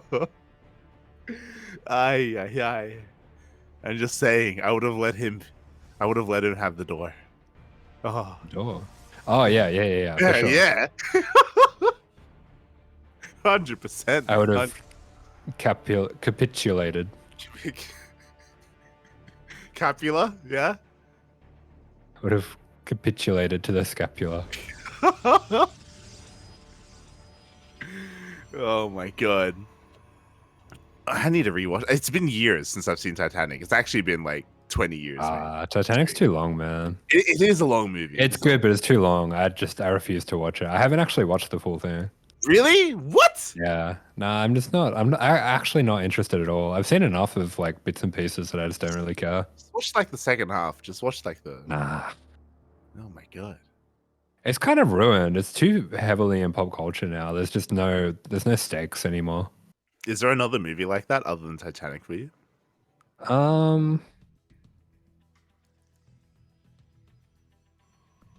Shawshank's gotten a bit like that. I've just heard way too many.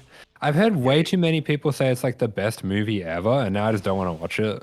It's not the best. It's just a good movie, you know. It's just good. I've seen a lot of bits and pieces of it. Like it used to play on like free TV a lot when I had free TV.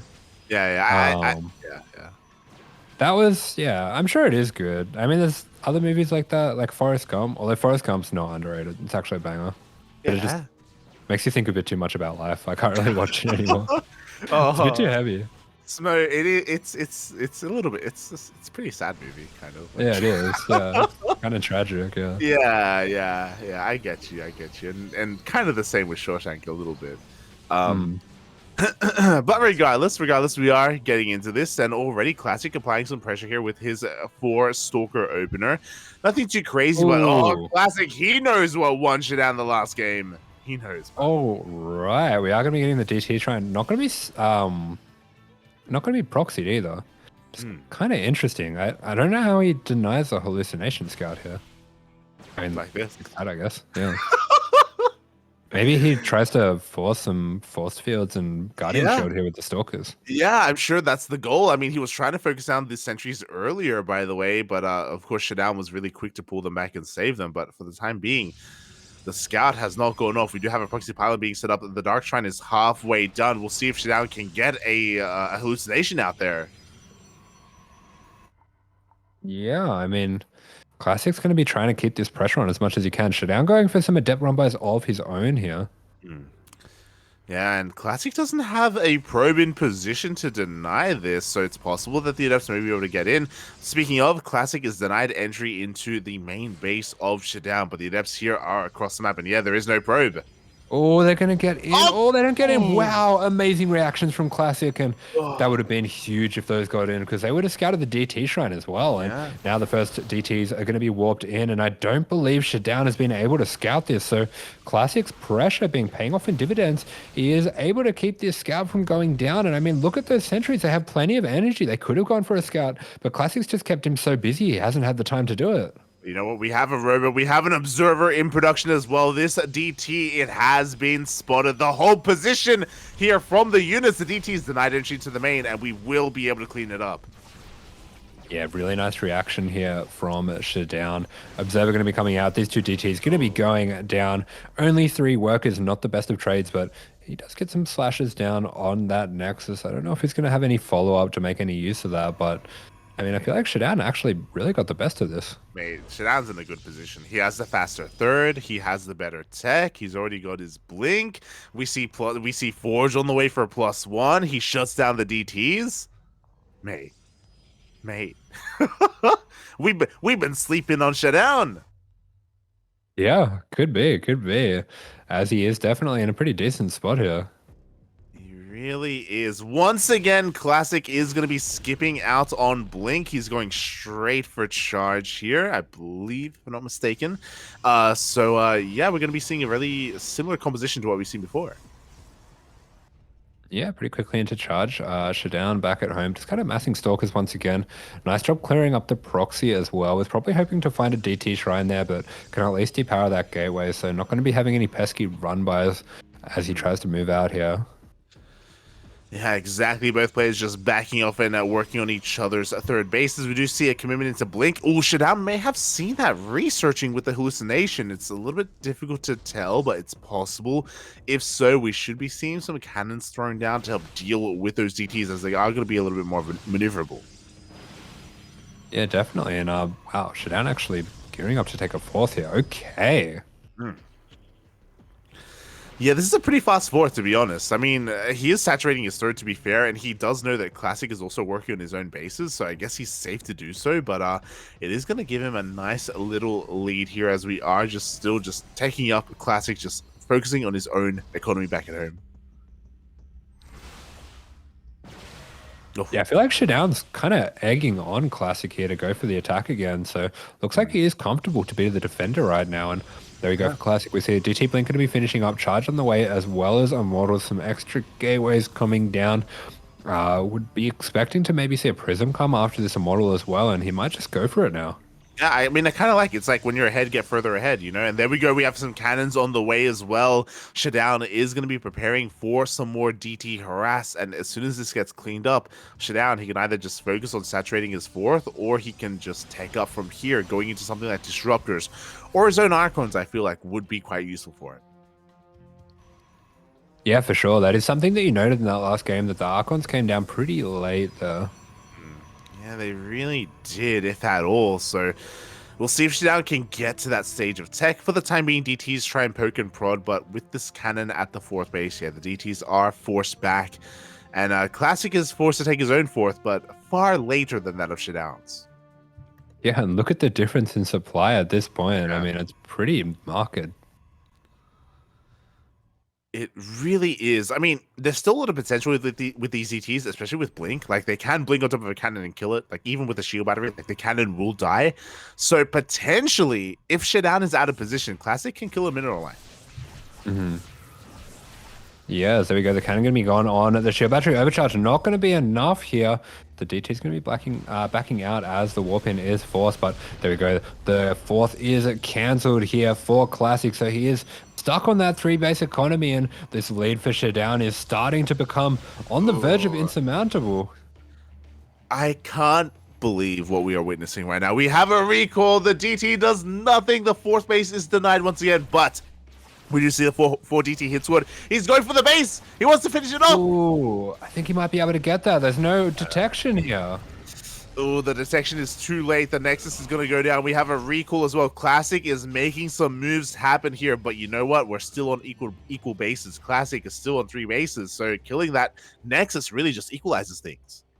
Yeah, cheeky moves coming out from Classic. ShaDoWn might feel a little bit rushed to go for an attack here, as Classic just massing Zealots, getting those Immortals on the way as well, trying to hold this ramp here, and once again going to be going for this DT run by.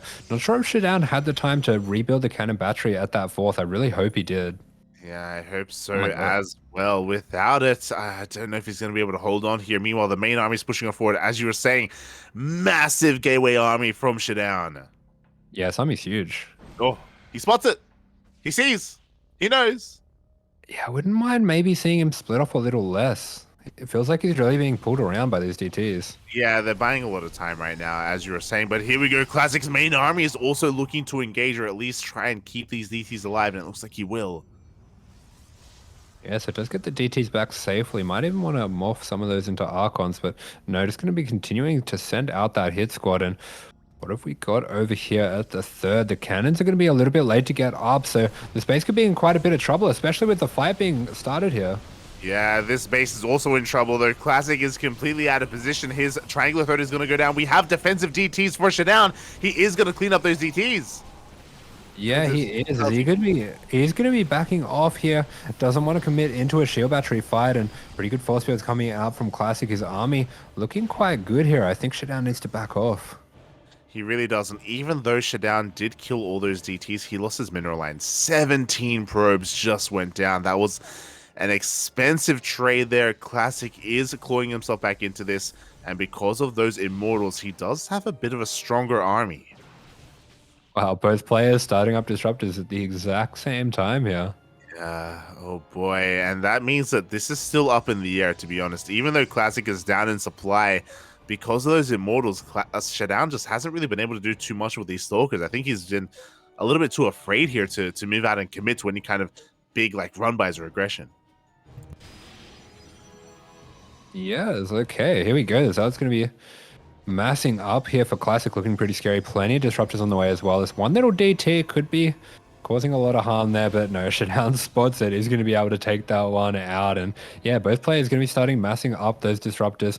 I think ShaDoWn maybe a little bit, being a little bit shy here. Hasn't really hit that window that he might have had when he had that gateway army. And I'm not sure if he knows exactly where this fourth base is as well, because he hasn't really pressured it this far. Yeah, I don't think he's quite noticed it yet either, as both players are about to max out. Any kind of lead that ShaDoWn had earlier, he no longer has. And now it's all going to come down to those Novas. It's all going to come down to the fight. Yeah, and here we go. Classic setting up a bit of a multi-prong attack. The Stalkers are going to be pulled out of position by this little hit squad to the left here. So that should be his signal to pull the trigger on the right. But there's plenty here waiting for ShaDoWn. Nice little pylon cage as well will be, wow, yeah, really messing up the AI on the Zealots. And, oh, massive disruption. Going to be taking out a lot of those Zealots. Dive straight in there on top of the Novas. And actually some pretty solid splits. Going to be preventing too much damage from being taken. So really good trade there for ShaDoWn. 100%, mate. He did come out on top in that fight, but he has to be careful here as he pushes through the middle of the map. He's going to be diving on top of this base. He does have the high ground here. Classic going to try and come in from two angles. Yeah, the Nova should be able to zone him out, and these Zealots actually, I don't think they're going to trade too great with these still. Oh, good Nova though. Yeah, the Novas are going to be going off. ShaDoWn did whiff a little bit there, and it looks like he is going to get cleaned up. Oh no. Yeah, that fight just kind of went out of control for him. He just didn't really have a proper view of what was going on both different angles, and got a little bit disorientated, it seemed like. Yeah, I mean, it was very chaotic. There was a lot going on, but you know what? He still has two disruptors. He's going for the recall. He's going to try and save one. Oh. Very cheeky move there. He's unlucky. Oh, God. And after all said and done, ShaDoWn is still ahead in supply. Definitely. But he did lose a lot of his disruptors. He saved like one disruptor in that fight. So it's going to take a while to rebuild and get back up to that high disruptor count. Yeah, Classic been making some fantastic moves throughout this game to try to get himself back into things, and all the harassment with the DTs, all the little Zealot run-bys are poking this way and that way. He is really showing his dominance in this matchup and just how good he is at pulling himself back in from a rough spot here. And all that DT going to be taking out a few more of these probes, and it is starting to get closer and closer to an even match. But almost every single disruptor going to be going down. So the Nova trades on the disruptors. Suddenly things swing way back in ShaDoWn's favor. That's the thing about the disruptor. They are the great equalizer. They tip the scales one way or the other so heavily. And now ShaDoWn has the momentum. He has to be careful. He does have quite a lot of exposed disruptors here looking for a shot. Pushing up this ramp is still going to be a tough ask. Definitely a little bit scary pushing up here into these batteries. There should be a shield battery overcharge on the way as well. But great killer instinct jumps on top of that disruptor. Only going to be losing two stalkers for that as well. So pretty great trade there. Oh, great trade indeed. Meanwhile, we have another zoning disruptor shot going off. We do have another blink. Oh, Another disruptor goes down. At the same time, we have a massive zealot run wow. by, and Classic is Oh losing my his mineral god, the line. run by. Man, the killer instinct from ShaDoWn is Oh, incredible. Very nice Nova. Is going to be taking out most of the zealots and pulls back that zealot run by for a little while. He's doing such a fantastic job dodging out these Novas, and it's starting to become a really pronounced difference in the disruptor count. yeah, exactly. Controlling on two fronts. ShaDoWn is all over the place. He's respecting these disruptors, but you know what? I think we're out. We only have 3 in the chamber for Classic, and it's possible for ShaDoWn to break this position. Yeah, I think we're getting pretty close to just jumping straight on top of these. Bit of a mistimed blink there. Unfortunately, going to be losing quite a few of those units. Oh, once again, the Nova making very good connections here for Classic. So ShaDoWn going to have to be a little bit more careful here, but we do take out the batteries at the front. We have opened up that avenue of attack, and we're going to do it again. Yes, the blink on top of the disruptors. Beautiful split too. Great splits indeed here from ShaDoWn. The Novas are going to be connecting a little bit of friendly fire as well, and Classic is barely holding on. Yeah, Classic really having trouble keeping that buffer with the Zealots. We are going to be seeing this one little DT hopping back in there to the base, and that's definitely going to divert a lot of the attention of ShaDoWn for a moment. It really will. As ShaDoWn, you can see that he has been hyper-focused on this. He actually has a really large mineral bank at the moment. He may need to just saturate some more gases here if he wants to keep warping in these Stalkers here and utilizing these gas, as we do see Classic fighting back once again, rebuilding that disruptor count. Yeah, and he's actually starting to wedge ShaDoWn into a bit of an awkward position. We do have another Zealot run by there at that third. Yeah, we do. More probes are going to be going down. Classic is falling apart at the seams. Great position from ShaDoWn to deny even more mining here at the center base. And Classic doesn't care. He's avoiding the army. He's going for a counterattack.